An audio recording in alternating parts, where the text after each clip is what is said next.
Hello, pony people. It is I, Silverwind, here again to give you a review of a Season 5 MLP episode.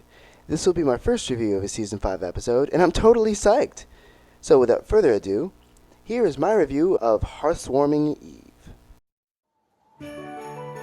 It begins in a very festive-looking Ponyville, where apparently ponies can climb ladders now.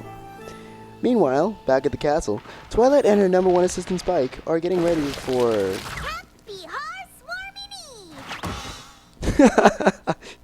Oh, Pinky, you're so, dramatic? Shucks, Twilight. Y'all done it up nice and cozy in here. Here comes the stereotype. Here comes the Crimson Gem! Get out of my studio! How many times do I have to tell you to stop screwing with my stuff, Sonny? Oh no! No, you're not getting away! We're about to hang our Hearth's Warming dolls, if you want to join us.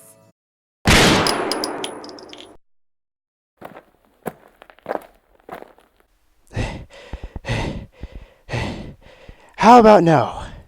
Well, that's mighty sweet of you, but we're just stopping in to wish y'all a happy Hearth's Warming before we go. Aww, that's so sweet. So after exchanging a few more words, the two leave, but not before hearing this.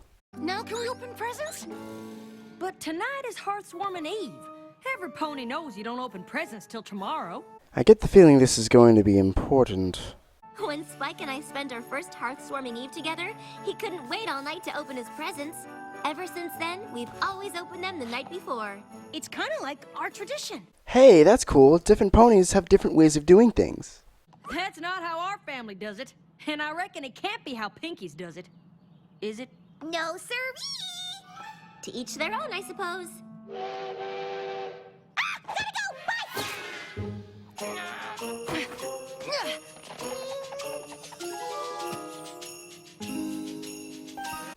Given what I already know about Twilight and her habits, it's probably going to be... Just what I always wanted. A book. Ha! I knew it! Okay, we're not doing this. No!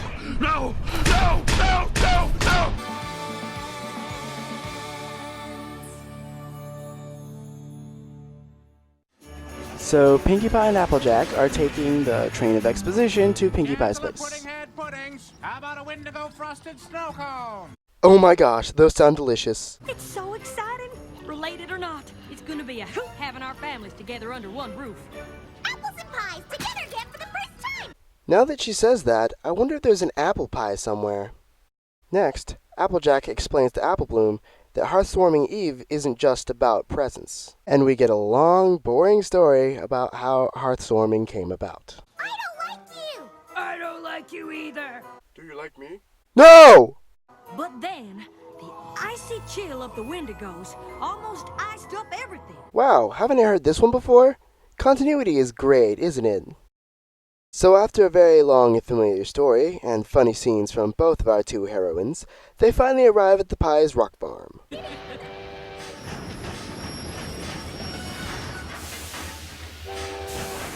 Okay, there is no way they all got safely off that quickly. Of course they did. I need to make up a new word for how happy I am. What about rooftastic? Oh boy. This can only go so well. But please, enlighten me. As in what? As in, I gotta get on the roof and yell to every pony how rooftastic this is! Oh, classic Pinky. We are friends, Applejack, and after tonight, our families are going to be friends too. Do you know what that means? Number of apples times number of pies is 24 minus my pre-existing friendships plus 1 for Maud, and you makes 5 from 24 is... 19 new How the... friendships! What? Maud!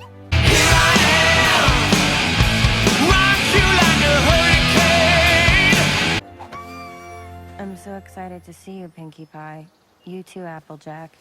Hey look, Mon Pie is back. But she doesn't sound all that excited. No matter. It's been a really long time since we've seen her, so I'm going to make the most of it.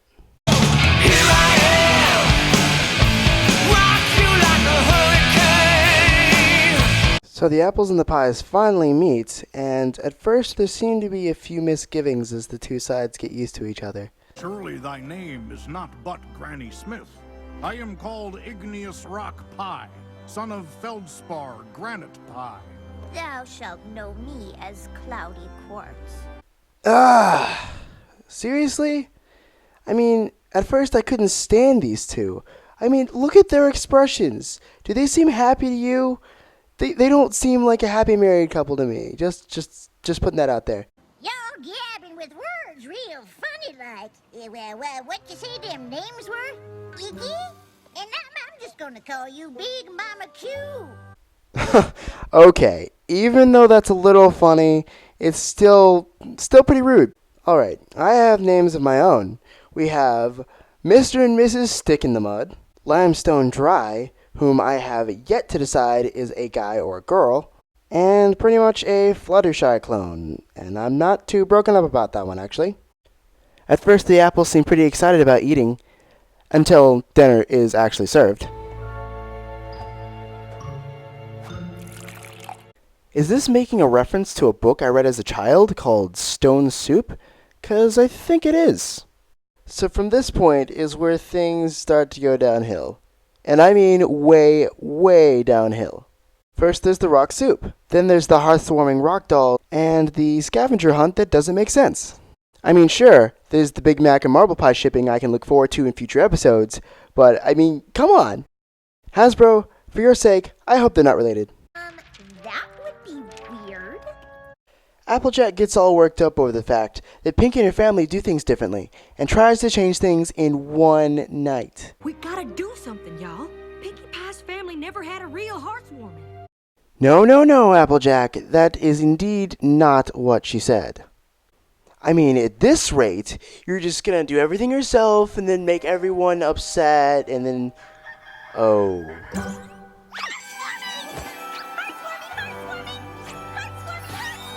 Why do they look so surprised? Somehow I get the feeling that she does this every year.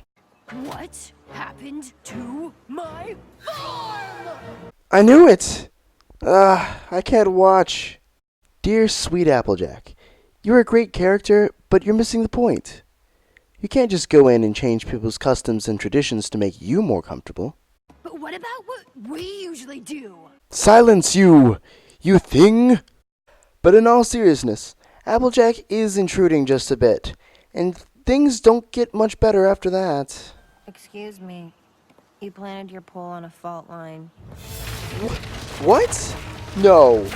No!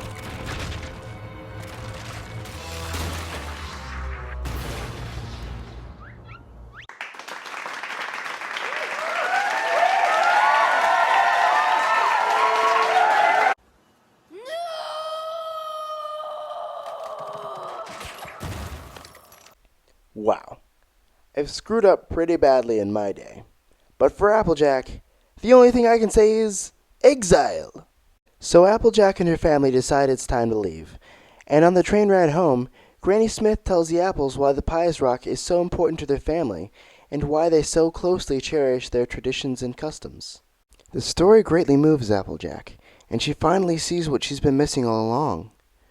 But the thing that really gets me is the present to Applejack that Pinky hid for her just then falls on her head and leads her to discover how great a tradition the Pies really have. You just found your first pal hearth-warming present ever. Only Pinkie Pie could hide a present on a moving train. Is that a challenge? So they go back to help the Pies, who are still struggling to roll the giant boulder up the slope and back where it came from.